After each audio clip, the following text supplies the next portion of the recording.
அனைவருக்கும் வணக்கம். திரையுலகில் மட்டுமல்ல, மக்கள் மத்தியில், பார்வையாளர்கள் மத்தியிலும் ஒரு கேள்வி பரவலா கேட்கப்படுது. அது என்னன்னா, இந்தியன் 2 ஏன் எடுபடல? மிகப்பெரிய எதிர்பார்ப்பு இருந்துச்சு இந்த படத்துக்கு. காரணம், கிட்டத்தட்ட 6 ஆண்டுகளுக்கு மேல தயாரிப்பில் இருந்த படம் அது.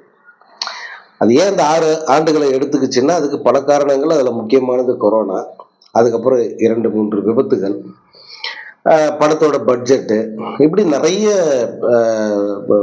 காலத்தை வந்து இந்த படம் எடுத்துக்கிச்சு ரிலீஸ் ஆகிறதுக்கு. ஒரு வழியா இந்த வருஷம் ரிலீஸ் ஆயிடுச்சு. ஆனா ரிலீஸ் ஆன முதல் காட்சி அமெரிக்காவில் தான் முதல்ல இந்த படம் பார்த்தாங்க. அமெரிக்காவில் படம் பார்த்துட்டு அங்கிருந்து ஒருத்தர் எழுதின விமர்சனத்தை படிச்சுட்டு அதிர்ச்சி ஆயிட்டார். ஏன்னா அரஸ்டார் தான் கொடுத்திருந்தாரு அவர் இந்த படத்துக்கு. படமே இங்க ரிலீஸ் ஆகல, அதுக்குள்ள படத்துக்கு என்ன என்ன ரேட்டிங்ன்றது ரிலீஸ் ஆகி போச்சு. அரஸ்டார் தான் வந்து கொடுத்திருந்தாங்க. ஏன்னா அந்த அளவுக்கு மோசமா இருக்கா படம் அப்படின்னா, முதல் காட்சி வந்து 9 மணிக்கு முதல் காட்சி போட்டாங்க. படம் 10-20 நிமிஷம் தான் இருக்கும் படம் ஆரம்பிச்சு. பக்கத்து சீட்டு, இன்னும் பின்னாடி சீட்டு எல்லாம் பார்த்தா தலை தொங்கி போச்சு அவங்களுக்கெல்லாம். சிலர் வந்து தூங்க ஆரம்பிச்சிட்டாங்க. நான் இதை வந்து ஒரு மிகைப்படுத்தி எல்லாம் சொல்லல. இந்த மாதிரி ஒரு ஒரு சூழலை வந்து எந்த சங்கர் படத்திலையும் நான் பார்த்ததே கிடையாது. சங்கர் படம் வந்து ஆரம்பிச்சுன்னா சும்மா பரபரன்னு அப்படி ஓடும். அதுல லாஜிக் இருக்கோ இல்லையோ நம்ம வந்து அப்படியே படத்தோட ஒன்றி போயிடுவோம். ஆனா அது வந்து இந்த படத்துல நடக்கல. அந்த மேஜிக் வந்து இந்த படத்துல நடக்கல.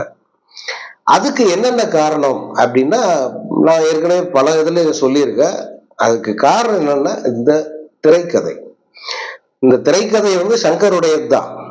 ஆனா இதுக்கு முந்தைய படங்கள்ல வந்து அவருக்கு என்ன பெரிய பிளஸ் பாயிண்ட் இருந்ததுன்னா, மறைந்த எழுத்தாளர் சுஜாதா அவர்கள், அவருடைய அந்த பங்களிப்புங்கிறது மிக முக்கியமானது.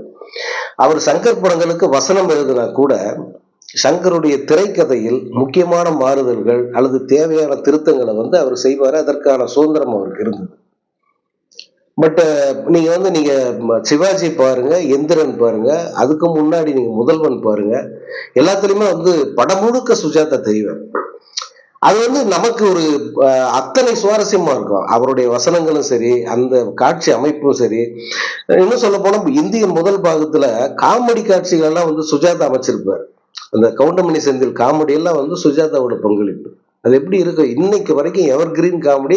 இந்தியன் 2ல கூட அந்த காமெடியை வந்து பயன்படுத்தி இருப்பார் சங்கர். சோ அந்த மாதிரியான ஒரு விறுவிறுப்பான சுவாரஸ்யமான திரைக்கதை வந்து இந்த படத்துல மிஸ்ஸிங். அது முக்கியமானது. இன்னொன்னு வந்து நகைச்சுவைங்கிறது மருந்து கூட அந்த படத்துல இல்ல. நடிகர்கள்ல வந்து தேவையில்லாத ஒரு ஆணின்னு சொன்னா அது இந்த சித்தார்த் தான். அவர் வந்து இந்த படத்துக்கு ப்ரொமோஷன் பேர்ல வந்து ஒவ்வொரு இடத்துலயும் போய் பேசினாரு. அதுவே மிகப்பெரிய இரிட்டேட்டிங் விஷயமா அமைஞ்சு போச்சு. படத்துலயும் வந்து அப்படித்தான் இருக்கு. அதனால அவர் ஒரு பெரிய மைனஸ். வேற யாராவது வந்து ஒரு மக்களோட ஈஸியா கனெக்ட் ஆகிற மாதிரியான ஒரு நடிகரை வந்து அந்த பாத்திரத்துக்கு போட்டிருந்தா இன்னும் கூட நல்லா போயிருக்கும் அந்த படம். அது ஒரு முக்கியமான மைனஸ் இது. அப்போ இந்த படத்துல வந்து இது வந்து அரசியல் படம் தான். ஏன்னா லஞ்ச ஊழல்ன்றது வந்து அரசியலோட பின்னி பிணைந்தது. இது ஒரு அரசியல் படம் தான். ஆனா அந்த அரசியலை வந்து தெளிவா தைரியமா சொல்லாம வந்து ஒரு மாதிரி அப்படியே பூசி மெழுகின மாதிரி கடந்து போயிருக்காரு சங்கர். அது இந்த படத்தோட இன்னொரு பெரிய மைனஸ் இது. ஏன்னா லஞ்சம் ஊழலுக்கு முக்கியமான காரணம் மக்கள் மட்டும் இல்ல. இங்க என்னன்னா, இந்தியன் தாத்தா இங்க வந்து லஞ்சம் ஊழலுக்கு முக்கியமான காரணம் யாருன்னா நீங்க அப்படின்னு பார்வையாளர்களை கை நீட்டி சொல்றாரு. இவர்கள் முக்கியமான காரணம் தான். ஆனா இவங்களை நம்ம எப்படி பழக்கி வச்சிருக்கோம்? எப்பேற்பட்ட ஊழல் ஆனாலும் அதை டைஜஸ்ட் பண்ணிட்டு கடந்து போறதுக்கு பழக்கி வச்சிருக்கோம். ஏன்னா ஒரு ஒரு ஒரு இடத்துல வந்து லஞ்சம் கேட்கறாங்க, கேட்டா கொடுத்தாத்தான் வேலை நடக்கும் அப்படிங்கிற ஒரு சூழல்னா அத்தனை பேரும் போய் தைரியமா தட்டி கேட்டு அந்த ஊழல் நடக்காம தடுக்கிறது இல்லைங்க. ஒருத்த வந்து கோச்சிக்கிட்டு சரி நான் கொடுக்க மாட்டேன் அப்படின்னு சொல்லிட்டு வந்துட்டான்னா அவன் பின்னாடிக்கிற மீதி 9 பேர் வந்து போய் லஞ்சம் கொடுத்து அந்த காரியத்தை சாதிச்சுக்கிறாங்க. அப்போ இந்த இந்த மனநிலைக்கு காரணம் யாரு? நம்ம வந்து ஒருத்த எதிர்த்து நின்னா எல்லாருமே வந்து அவன் பின்னாடி போய் நிக்கணும். அது நிக்கிறது இல்ல. இது மக்களுடைய மனநிலை ஒரு பக்கம். ஆனா மக்கள் எவ்வளவுதான் எதிர்த்து நின்னாலும் மாறவே மாட்டேன்னு சொல்ற அரசியல்வாதிகள் இன்னொரு பக்கம், அதிகாரிகள் இன்னொரு பக்கம். சோ இந்த மக்கள்ன்றது வெறுமனே மக்கள்ன்றது பெரும் மந்தைகள் மட்டும் இல்ல, இந்த அரசியல்வாதி, இந்த அதிகாரி, இவங்க எல்லாரும் சேர்ந்தது தான் மக்கள். அதனால இவங்க யாருமே மாறவே இல்லை. இவங்க யாருமே மாறாத ஒரு சூழல்ல நீதான் அது காரணம் சொல்லிட்டு ஒருத்தனை மட்டும் நம்ம காட்டி பிரயோஜனமே இல்லை. இவங்க ஒட்டு மொத்தமா மாறணும். அதுதான் சிஸ்டம் மாறணும் அப்படின்னு சொன்னது. சிஸ்டம் மாறணும் அப்படின்னு சொன்னா யூடியூப்ல வீடியோ போட்டா மட்டும் சிஸ்டம் மாறிடுறது. சித்தார்த்தன் கோ என்ன பண்றாங்க, யூடியூப்ல ஒரு ஒரு சூழலை பத்தியும் வீடியோ போட்டுட்டு அதுல எவ்வளவு லைக்ஸ், வியூஸ், கமெண்ட்ஸ் வருதுன்னு பார்த்துட்டு ஒரே கொண்டாடுறாங்க. அதனால மட்டும் ஊழல் ஒழிஞ்சிருமா? அப்போ சிஸ்டம் சரின்னு சொன்னா மட்டும் போதாது, இறங்கி செய்யணும்னு சொல்லிட்டு சித்தார்த்த ஒரு வீரவசனம் பேசுவாரு. இறங்கி அவர் என்ன செஞ்சாரு? அவர் ஒண்ணுமே செய்யல. இந்த யூடியூப்ல வீடியோ போடுறது மட்டும்தான் அவர் செஞ்ச வேலை. அதுல அதே போல இந்தியன் தாத்தாவை வாவான்னு சொல்லி கூப்பிட்ட இந்த சித்தார்த்து தான் திரும்ப கோபேக்னு சொல்றாரு. இதுதான் மிகப்பெரிய முரண் படத்துல. இந்தியன் தாத்தா வந்தாரு, இந்தியன் தாத்தாவுக்குன்னு ஒரு பெரிய இமேஜ் இருந்தது, ஒரு மிகப்பெரிய ஹீரோவா பார்க்கப்பட்டாரு. அந்த ஹீரோவை வர வச்சாங்க. வர வச்சு அவர் பங்குக்கு அவர் சிஸ்டம் கிளீன் ஆகணும், இங்க இருக்கிற மக்கள் மாறணும், இந்த அமைப்பை எப்படியாவது டோட்டலா மாத்தணும் அப்படின்னு சில வேலைகள்ல அவர் இறங்குறாரு. அப்படி இறங்கும் போது ஒரு அந்த அந்த பணியில் இருக்கிற ஒருத்தர், இப்ப சித்தார்த்தோட ஃபேமிலி பாதிக்குது. அவருக்கு அதனால பாதிப்பு ஏற்படுது. சோ தனக்கு ஒரு பாதிப்புன்னு வந்த உடனே திரும்ப கோபேக்னு சொல்லிட்டு இந்தியன் தாத்தாவை திரும்ப போக சொல்றாரு. திரும்ப போகாம நிக்கிற இந்தியன் தாத்தாவை முறம், தொடப்பு, செருப்பு எல்லாத்திலையும் அடிச்சு துரத்துறாங்க. இப்படித்தான் படம் முடியுது. அப்போ அந்த அந்த மக்கள் பெருசா ரசிச்ச ஒரு இமேஜ் அங்க டேமேஜ் ஆகிறது படத்துக்கு இன்னொரு பெரிய மைனஸா போயிடுச்சு. ஏன்னா சங்கர் எதை மனசுல வச்சு இதை பண்ணிருப்பாருன்னா, இந்த பாட்டை இப்படி முடிச்சாதான் அடுத்த பாட்டுல ஒரு பெரிய பில்டப்போட இந்த இந்தியன் தாத்தாவை திருப்பி கொண்டு வர முடியும் அப்படின்னு நினைச்சு இதை பண்ணிருக்கலாம். பட் அது இவங்களுக்கு நிச்சயமா மோசமான பின்விளைவை கொடுத்துருச்சு. சங்கர் மேல இருக்கிற ஒரு பொதுவான குற்றச்சாட்டு என்னன்னா, இந்த சாதிய அமைப்பு இருக்கு இல்லையா, அதுல எப்பவுமே அவர் இந்த உயர் சாதிக்காரர்கள் பக்கமே நின்று பேசுற மாதிரியான ஒரு காட்சி அமைப்பு அவர் படங்கள்ல இருக்கு அப்படிங்கிறது தான். அது ஜென்டில்மேன்லயே அவரோட முதல் படம் ஜென்டில்மேன்லயே அப்படி ஒரு கருத்து விமர்சனம் வந்துருச்சு. ஏன்னா அந்த படம் ஒரு உயர் சாதியில பிறந்து நிறைய மார்க் எடுத்து அவனால சாதிக்க முடியாது. காரணம் இந்த இடஒதுக்கீடுன்ற மாதிரியான ஒரு கருத்தை அவர் முன்வச்சார். அதனால அவர் தொடர்ந்து சில படங்கள்ல அதே மாதிரி பார்வை அவருக்கு இருக்கு அப்படிங்கிறது ஒரு குற்றச்சாட்டு. இந்த படத்திலும் கூட அது இருக்கு அப்படின்னு சிலர் சொல்றாங்க. இதுல நேரடியா அந்த மாதிரி எதுவும் இல்லை. ஆனா இந்த லஞ்சம் ஊழல் பத்திய பார்வை ஒண்ணு இருக்கு இல்லையா அவருக்கு, சங்கருக்கு, இந்த பார்வைங்கிறது அந்த உயர் சாதிக்காரர்கள், அந்த உயர் வகுப்புக்காரர்கள் மனநிலையில பாக்குற மாதிரிதான் நமக்கும் தோணுச்சு. ஏன்னா அடிமட்டத்துல அடிப்படை பிரச்சனை என்ன, அந்த பிரச்சனையை எப்படி களையலாம், அதற்கான சொல்யூஷன் இதுதான் அப்படின்னு அவர் எதையும் இந்த படத்தில் முன்வைக்கல. அதாவது லஞ்சம் ஊழல் அப்படின்னா அதை மாத்துறதுக்கு யாராவது ஒருத்தர் வந்தே ஆகணும் அப்படிங்கிற மாதிரியான அந்த கான்செப்ட் அது ஏற்புடையதா இல்லை பலருக்கும். இந்தியன் 2 பேசுற அரசியல் என்ன, இதுல அரசியல் இருக்கா முதல்ல அப்படின்னு பார்த்தா, இது வெளிப்படையா அரசியல பேசல. ஈவன் இந்த லஞ்சம் ஊழலே கூட நீங்க கொடுக்கறதாலதான் அவங்க வாங்குறாங்க, அந்த பார்வையில தான் இந்த படத்துல அவர் முன்வைக்கிறார்.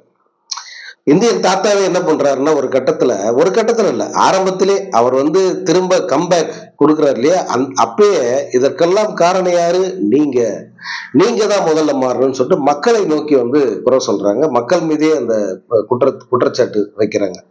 மக்களும் ஒரு காரணம் அப்படின்னா கூட மேல, அதாவது அந்த கவுண்டமணி செந்தில் காமெடி தான். இந்தியன்ல பாத்தீங்கன்னா, நீ வாங்குறதால தான்டா நான் கொடுத்தேன் அப்படின்னு ஒரு டைலாக் வரும். உடனே ஆப்போசிட்ல நீ கொடுத்ததுனால தான் நான் வாங்கினேன், இப்படி கவுண்டமணியும் செந்திலும் மாறி மாறி இது பண்ணுவாங்க. அது இந்த படத்துல கூட வச்சிருக்காங்க. சோ அப்படித்தான் இந்த இந்த விஷயத்த அப்படித்தான் பார்க்க முடியுது. இதுல எங்கிருந்து மாற்றம் வரணும் அப்படின்னா, மக்கள், நீங்க முதல்ல ஆட்சியாளர்கள், அதிகாரிகள் இந்த மட்டத்துல முதல்ல இந்த லஞ்சம் ஊழல் முழுசா நின்னுச்சுன்னா மக்கள் தானாவே அமைதியா இருக்க போறாங்க. லஞ்சம் கொடுத்தா கூட வேலை நடக்காதுங்கிற ஒரு சூழ்நிலையை ஏற்படுத்தணும். அப்போ தானாவே மக்கள் மாறதான் போறாங்க. அதனால மக்களை நோக்கி குறை சொல்ற அரசியலை தான் இந்த படத்துலயும் அவர் பண்ணியிருக்காரு. நீங்க அட்லி ஒரு படம் பண்ணாரு, ஜவான் சொல்லிட்டு. படம் காப்பி, நிறைய படங்களை காப்பி அடிச்சிருக்காரு அப்படின்னு விமர்சனங்கள் இருந்தா கூட அதுல அட்லி ஒரு விஷயத்த சொன்னார். எலெக்ஷன் நேரத்துலதான், எலெக்ஷனுக்கு கொஞ்ச நாள் முன்னாடி அந்த படம் வந்தது. உங்க கையில வலிமையா ஓட்டுற ஆயுதம் இருக்கு. இந்த மாதிரி நாட்டுல அரசியல்வாதிகள் இவ்வளவு ஊழல் பண்றாங்க. அரசியல்வாதிகளுடைய துணையோட பெரிய பணக்கார முதலைகள் இவ்வளவு அட்டூழியம் பண்ணிட்டு இருக்காங்க. அதனால உங்க ஓட்டை சரியா பயன்படுத்தி இந்த அதிகாரத்துல கூட தூக்கி வீசுங்க அப்படின்னு அந்த படத்தை அவர் முடிச்சிருப்பாரு. அந்த மாதிரி தைரியமான ஒரு அரசியல இவர் இதுல பேசவே இல்லை அப்படிங்கிறது தான் இந்த படத்துல இருக்கிற இன்னொரு குற்றச்சாட்டு. ஏன்னா மிகப்பெரிய கேன்வாஸ் இந்த படத்துக்கு கிடைச்சிருந்த கேன்வாஸ் இருக்கு, மிகப்பெரிய கேன்வாஸ். இதுல என்ன மாதிரி செஞ்சிருக்கலாம் தெரியுமா சங்கர்? என்ன மாதிரி காட்சிகள் வச்சிருக்கலாம், எந்த மாதிரி கருத்துக்கள் எல்லாம் சொல்லியிருக்கலாம். அதுவும் லஞ்சம் ஊழல்ன்றது ஒரு பெரிய விஷயம். இந்த பெரிய விஷயத்த சுவாரஸ்யமான பல இன்னைக்கு இருக்கிற ட்ரெண்ட், இன்னைக்கு என்ன மாதிரி லஞ்சம் ஊழல் என்ன மாதிரி ஹைடெக்கா வளர்ந்துருக்கு அப்படிங்கறதெல்லாம் இதுல நுணுக்கமா காட்சிப்படுத்தி இருந்தா நிச்சயமா மக்கள் ரசிச்சு கொண்டாடி இருப்பாங்க. சங்கருக்கு இன்னும் ஒரு பெரிய ப்ரொமோஷன் கிடைச்சிருக்கும். பட் இந்த படத்துல அவர் எல்லாமே இந்த படத்துல அவருக்கு எதிர்மறையா போயிருக்கு. ஏன்னா அந்த படம் தொடங்கின நேரத்துல இருந்தே இந்த ரிலீஸுக்கு அப்புறம் பார்வையாளர்கள் கருத்து இப்படி அனைத்து வகையிலுமே இந்த படம் சங்கருக்கு எதிராகவே போயிடுச்சு. அது மட்டும் இல்ல, 6 மணி நேரம் வந்துருச்சு படம். எடுத்த படத்தை போட்டு பார்த்தா 6 மணி நேரம் வந்துருச்சு. அதை எதையுமே வீணாக்க முடியல, அதனால 2 பார்ட்டை மாத்திட்டோம் அப்படின்னு சொன்னாரு பாருங்க. அதுவே ஒரு பெரிய மைனஸ் தான். மக்களை நீ எந்த அளவுக்கு இழிச்சவன நினைச்சிருந்தா 6 மணி நேரம் நீங்க படம் எடுப்பீங்க, அதுல 3 மணி நேரத்தை முதல்ல எடுத்து போடுவோம் பார்க்கட்டும், அப்புறமா 3 மணி நேரத்தை கொடுப்போம்னா இது என்ன அர்த்தம்? எம்ஜிஆர் படம் எடுத்தாருங்க, உலகம் சுற்று வாலிபன்ட்டு. அந்த படம் 6 மணி நேரம் தான் இருந்துச்சு. அதுவும் இந்த படத்தை எப்படி எடிட் பண்றதுன்னு தெரியல அவங்களுக்கு. எப்படி எடிட் பண்ணாலும் நிறைய காட்சிகள் போயிடுது அப்படின்னு திணறினாங்க. அப்ப எம்ஜிஆரே ஒரு வேலை பண்ணாரு. அவரே மிகப்பெரிய எடிட்டர் எம்ஜிஆர், சகலகலா வல்லவர் அவரு. எம்ஜிஆர் அந்த படத்தை 1.5 நாள்ல எடிட் பண்ணியிருக்காரு. 3 மணி நேரம் படமா எடிட் பண்ணியிருக்காரு. அந்த இன்னொரு 3 மணி நேரம் 3.5 மணி நேரம் ஃபுட்டேஜ் எல்லாம் வச்சுக்கிட்டு இன்னொரு பாட்டு கொடுக்கணும்னு அவரெல்லாம் நினைக்கவே இல்லை. மக்கள் தள்ளி ஏதோ ஒண்ணு கட்டிட்டா போதும் அப்படி யோசிக்கவே இல்லை. இத்தனைக்கும் அவர் சொந்த படத்தை போட்டு அந்த சொந்த படமா எடுத்தாரு. அதை அந்த படத்துல 3 மணி நேரம் காட்சிகளை வெட்டி வீசிட்டு 3 மணி நேரத்தை தான் மக்களுக்கு போட்டு காமிச்சாரு. படம் எப்படி ஓடுச்சு? ஏன்னா சின்சியர். நாம செய்யற அந்த தொழிலுக்கு உண்மையா இருக்கணும். இந்த சினிமான்ற ப்ரொஃபஷன் எந்த அளவுக்கு அவர் அந்த பேஷன் அப்படிங்கிறது உணர்ந்தவங்க தான் இங்க இருக்கிறவங்க. சங்கர் அதை உணர்ந்து எடுத்த வரைக்கும் அவர் படம் எதுவுமே மிஸ் ஆனதே இல்லை. ஆனா என்னைக்கு 6 மணி நேரம் படத்தை 2 பார்ட்டா பிரிச்சுட்டோன்னு சொன்னாங்களோ அன்னைக்கே இந்த செய்யற தன்னுடைய அந்த வேலைக்கு தொழிலுக்கு ஒரு துரோகம் பண்ண மாதிரி ஆயிடுச்சு. அதனாலதான் இந்த படத்துக்கு இப்படி ஒரு நிலைமை. இன்னொரு உதாரணம் சொன்னா படையப்பா. இந்த படையப்பா படத்தை 4.5 மணி நேரமா எடுத்திருக்காங்க. 4.5 மணி நேரம் படம், அதை எங்கேயும் கட் பண்ண முடியல. அதனால அந்த படத்தை அப்படியே கொண்டு போய் தியேட்டருக்கு போவோம், 2 இன்டர்வல் போடுவோம் அப்படின்னு ரஜினி சார் சொல்லியிருக்காரு. அப்போ இந்த படத்தை அப்படியெல்லாம் போட்டா ஓடாது, நீங்க தைரியமா 3 மணி நேரமா கட் பண்ணுங்க அப்படின்னு சொன்னது யாரு? இந்தியன் 2 படத்தில் நடிச்சிருக்கிற இதே கமல்ஹாசன் தான். அவர் கொடுத்த ஐடியா அப்படிதான் படத்தை 3 மணி நேரமா ட்ரிம் பண்ணி விட்டாங்க. படையப்பா பட்டையை கிளப்பி ஓடுச்சு. சோ இதெல்லாம் கண் முன்னாடி நிக்கிற உதாரணங்கள். அதை மனசுல வச்சுக்கிட்டு நீங்க எடுத்த 6 மணி நேரத்துல தி பெஸ்ட் ஃபுட்டேஜஸ் என்னவோ அதை இணைச்சு ஒரு படமா நீங்க கொடுத்துருந்தீங்கன்னா இந்தியன் 2 ஒரு வெற்றி படமா கூட இருந்திருக்கும். இப்போ நீங்க இந்தியன் 3க்கு எந்த அளவுக்கு மெனக்கிடணும், எந்த அளவுக்கு உழைக்கணும்னு பாத்துக்கங்க. ஏன்னா இந்த படத்தோட பாதிப்பு அவ்வளவு சீக்கிரத்துல போயிடாது. இது இண்டஸ்ட்ரியை பாதிக்கும், பட தயாரிப்பு நிறுவனத்தை பாதிக்கும், இயக்குனர் சங்கரை பாதிக்கும், கமல்ஹாசனுக்கும் ஒரு மிகப்பெரிய லெட் டவுன் இந்த படம். அதனால இந்த இந்தியன் 3க்கு இன்னும் அதிக மெனக்கிடணும். நீங்க இப்போ எடுத்துக்கிறத திரும்ப போட்டு பார்த்து அதுல இருக்கிற பல காட்சிகளை தூக்க வேண்டி கூட இருக்கலாம்.